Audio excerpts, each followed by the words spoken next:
So, my name is Gitanjali, and my story begins in the United States, in Colorado, which is in the middle of the country, and it's mostly famous for the Rocky Mountains. And I went to university there, and all through my high school university, I was totally 100% focused on studying and academics, and I was a straight A student and very, very motivated. And then all of a sudden I graduated, and I had no more focus in my life. It was like, what do I do now?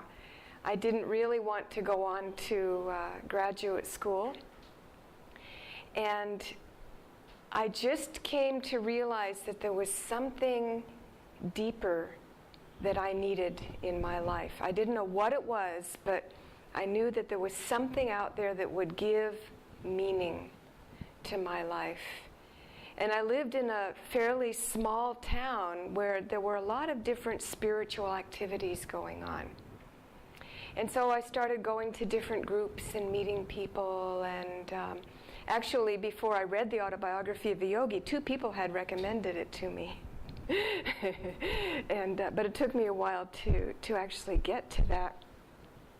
And I realized I was looking for 2 things. I was looking for something serious that I could dedicate my life to, but I was also looking for a community. I really wanted a spiritual family. I wanted to live with people that shared my ideals. And so I had my radar out, and I joined or became acquainted with one particular spiritual group. They had a community, very, very nice people, lovely people, and I started going to their activities, but I realized that it didn't fit me because they were very intellectual, and I didn't feel the heart quality, and I knew instinctively that I needed devotion. I needed that sense of love for God. And I happened to notice a little, again, he talked about a yoga class. I noticed a little sign that said there was a yoga class happening in one of the local schools. So I decided to go to that yoga class. I had just started to get interested, and I was riding my bicycle because the town was very flat. So I was riding my bicycle, and suddenly a young woman came right up next to me on her bicycle, and she smiled at me with this beautiful, loving, sweet smile and said, "Hello." And I said, "Hello." And that was it. I got to the high school, the school where the yoga class was happening, and I walked in, and there was this woman. She was the yoga teacher.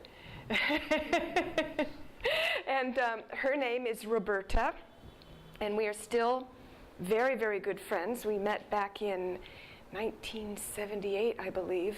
Roberta Nolan? Yes. Oh. Yes, okay. She was my first contact with Paramhansa Yogananda. She and her husband, Bruce, were devotees of Yogananda. They already had been to Ananda. They knew Swamiji. They were Kriyabans. And they started to talk to me about Ananda, about Swami Kriyananda. Again, they recommended Autobiography of a Yogi, and that time I did read it. And right at the same time, we all discovered a group of people who had started a little small community right there in Fort Collins. And we all decided to live there together. And we were about 15 people, and it was a little eclectic. Not everyone was a disciple of Yogananda. But in 1978, Swami Kriyananda, he had just finished his autobiography, The Path, and he decided to take a tour, a lecture tour across the entire United States, from California to New York and back. And he traveled in a big motorhome with a group of other people. They had 2 or 3 cars also. And among those people was Shivani. I don't know if you have met Shivani. She was one of the first people from Ananda that I met because she was touring with Swamiji. And they came to Colorado in September of that year, and Roberta and Bruce had organized some of their publicity, and they invited Swamiji and his companions to come to our little community in Fort Collins, Colorado. And he came, and he gave a satsang. And then the following weekend, he did a weekend seminar in Denver, which was close by. And I discovered, again, it's like all this little series of divine coincidences. And I know now that it's like Master had cast out his line like a fisherman, and he'd caught me, and he was reeling me in, even though I didn't know it yet. Because the house where Swamiji was staying with his friends was 2 blocks away from where my mother lived in Denver. And so they invited me to come over and just be with them, which was, I realized later that it was a very rare opportunity to just be able to sit around and chat with Swami Kriyananda. And I was, like Yogendra said, he felt a little shy. I also felt a little shy around Swamiji at the beginning because I could feel his greatness. I mean, I could just tell what an amazing soul he was. But he was so sweet and so natural. And he found out that I was interested in music, and so we started talking about music. And he told me years later that the first time he met me, he knew that I would end up living at Ananda. He could just feel that I was Master's and that I was part of this family. So on that weekend, I learned Hong Sa technique. I learned a little bit about energization exercises. And I decided to go visit Ananda Village in California, which I did the following Christmas. It took me 2 years to make the decision to move from Colorado to California. But I finally did that in 1980. And I moved not to Ananda Village, but to a house in San Francisco. It was one of the first city ashrams that Swamiji began. And it's no longer there because the work in that part of California has now moved to Palo Alto, which is a little bit south, right? South of San Francisco. But at that time, it was a huge 40-room mansion. It was like living in one of the richest parts of San Francisco. And of course, there were like 20 or 30 of us living together so we could pay the rent. And this is really sweet. During my time there, during part of that time, Dhyana was the spiritual director. And in fact, I have served with Dhyana on 3 separate continents. In California, in Italy, and also here in India. So after some time, I moved to Ananda Village. I was working there. I had various jobs. And one day, I was singing in the choir, of course. One day I received a phone call saying, I have a life-changing question for you. How would you like to move to Italy and sing in the choir? They're starting a choir and they need singers. So I said, sure, I'd love to. And I should say that before that, I had already met Yogendra. Because what year was it that you came to America? 87. He came to America in a little pilgrimage.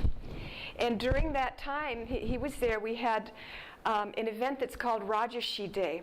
It happens every year at Ananda Village, where everyone works together on different projects to beautify the community, to work in the gardens, paint the buildings, whatever is needed to just make it beautiful. And we ended up working in the same place. We were harvesting hay, I think.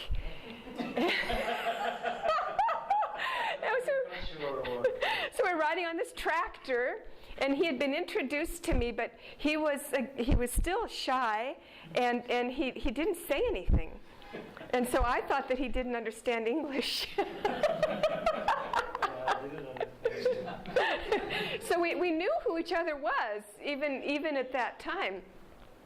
And then when I moved to Ananda in Italy, we met each other, but it was like 2 years that we were just friends, and we were gurubais, we were, spiritual brother and sister, but it was like, it took 2 years before we finally recognized that there was a deeper soul connection there, and then it took another 2 years before we actually decided to get married. But the thing that I loved about Italy, serving in Italy, was that the Italians, I found them so devotional and so much in their hearts. Devotion to God, devotion to Divine Mother in the form of the Madonna. This is a very important part of their lives, and I loved it. And I loved their openness, and I loved that they just welcomed me into their family. And so I served there for 9 years. During that time, Yogendra and I were married, and we were serving with Dhyana. She was, for a period of time, she was also spiritual director there. And then at one point, this was in 2004, Kirtani, who was the spiritual director thereafter, after Dhyana, said, Swamiji is wanting to expand what's happening in Gurgaon in India, and we were thinking that perhaps you would like to go and serve there. And of course we said yes, we would be happy to. And again, we were serving with Dhyana in Gurgaon. It was very special for me, especially to again be with her, because she's such a dear sister. And we were there for 5 years, and it was a very important period of time. It had been established a year and a half before, and it was a time of great expansion. And it was the time Swamiji had just recorded all of the television programs on Conversations with Yogananda, so that was going out. And he was already really keen to find land, to find a place that we could purchase some land and really start a community, because he knew that it was really important to establish that, to give people in India also a chance, not just to come together in groups and centers, which is how it began also in the United States and in Italy, but to create a real community.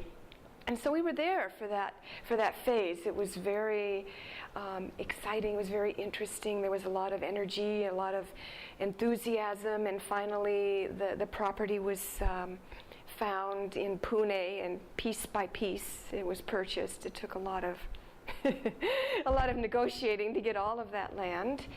And as I said, we were here for 5 years, and then it became obvious that it was time for us to return to Italy, that we were really needed there, and we both felt in our hearts that we could serve more there at that moment. We spoke Italian, and it just felt like the right thing. And Swamiji, actually, he suggested it. He could feel too, and but we carried such a dear connection in our hearts. I said how much I loved this quality of devotion and openness in the Italians. I found the same thing in the Indian devotees, in Gurgaon, Noida, the whole NCR area. And also we had the opportunity to travel quite a bit, because one of the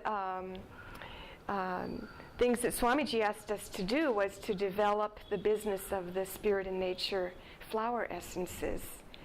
And so we traveled around and gave seminars and gave classes and introduced the essences. So we got to meet the devotees in Bangalore and Mumbai and Allahabad, and at that time we didn't come to Chennai, but no, actually we did come to Chennai, but there wasn't a center here yet.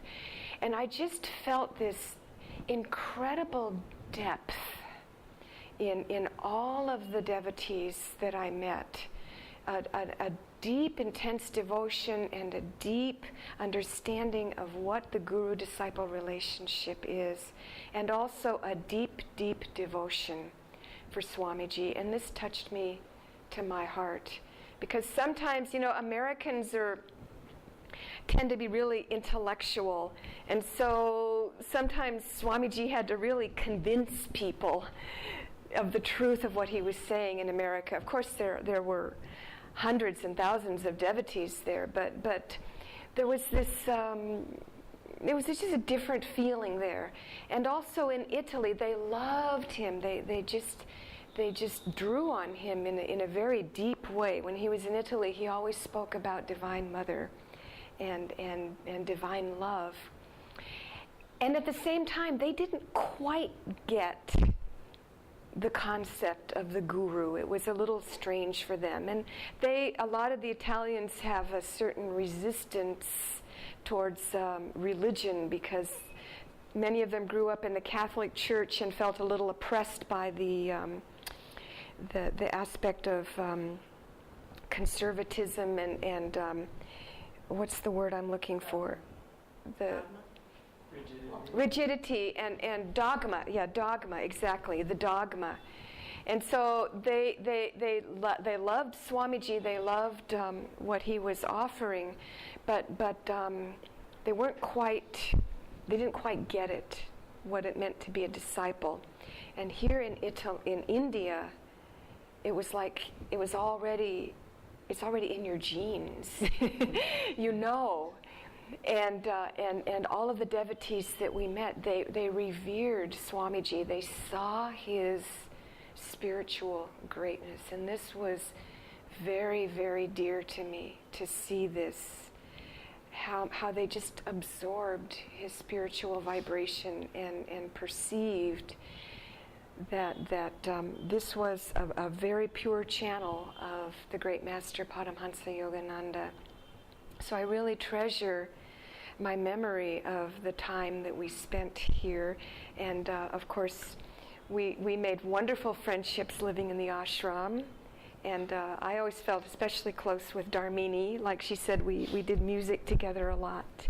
And between the four of us, there's always been a very special friendship. So it was really a joy for us when we started planning our vacation in India. We consciously chose to land first in Chennai because we wanted to see these souls and reconnect. And we also wanted to we're going to go to Tiruvannamalai for a couple of days. But it's like Yoginder said, he was implying the outer form isn't that important. What we look like, how we dress, what we eat, the language we speak, it doesn't matter. What matters is that we are souls, and we are recognizing there's a soul recognition between each one of us. We just know we're family. And it doesn't matter where we live, what we do, that connection is always there. And I'm extremely grateful for this opportunity to meet all of you and to share with you a little bit. And I'm grateful for the opportunity. I'm so happy that you asked us to share. And we won't be here very long, but there's a connection between our hearts, and we're very happy for that. Thank you.